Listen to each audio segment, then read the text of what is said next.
Happy New Year from Province Sports. I'm Jonathan McDoanld, and yes, the twirling around thing is my thing now, but they make me do it. Specifically, Rafe Arnott, the Province's video editor, makes me do it. So I'm sorry if I've offended anybody by my twirling, but Happy New Year anyway from Province Sports. Let's take a look back at 2013 for the Vancouver Canucks, the Whitecaps, and the BC Lions, and of course, the key storylines of 2014. A year ago, there was no hockey, so there's progress. A year ago, many people thought Roberto Luongo had played his last game here, and that he would surely start the lockout-shortened 2013 season in another uniform. No one guessed that by mid-year, Corey Schneider would be gone and that this would be, reluctantly, Luongo's team again. That, folks, was the story of 2013.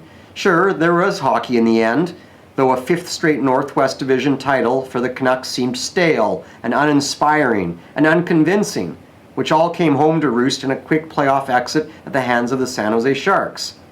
So Schneider was punted, and so was longtime head coach Alain Vigneault.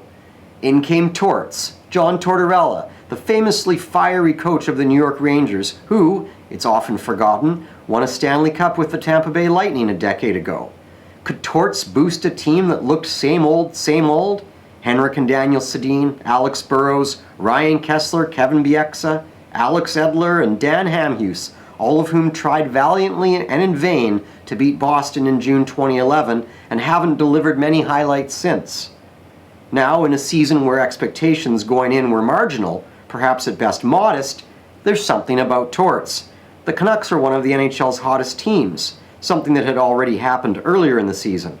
The Torts-named Weird Dude, David Booth, is showing flashes of the promise that's been, well, promised since he arrived from Florida in the fall of 2011. Zach Kassian, who will always have a relationship with Cody Hodgson in this market, despite having no relationship with Cody Hodgson, is coming alive. So is Jannik Hansen, a recipient of a so far rare Torts outburst on the Canucks bench not so long ago. The Canucks have a plethora of Swedish goalies in attendance while Luongo convalesces, and young defensemen Chris Tanev and Ryan Stanton have been revelations. So, what are the expectations for 2014? Conservatively, Canadians expect Luongo to be on Team Canada and return from Sochi at the end of February bearing gold. What else should he bear? Well, for the first time in a few years, I haven't heard a soul predict that the Stanley Cup will be paraded down Georgia Street. But anything less than the playoffs will be deemed a miserable failure, and for the first time in years, it's likely that the Canucks will be looking for a first-round upset. And how about Mike Santorelli for Team MVP?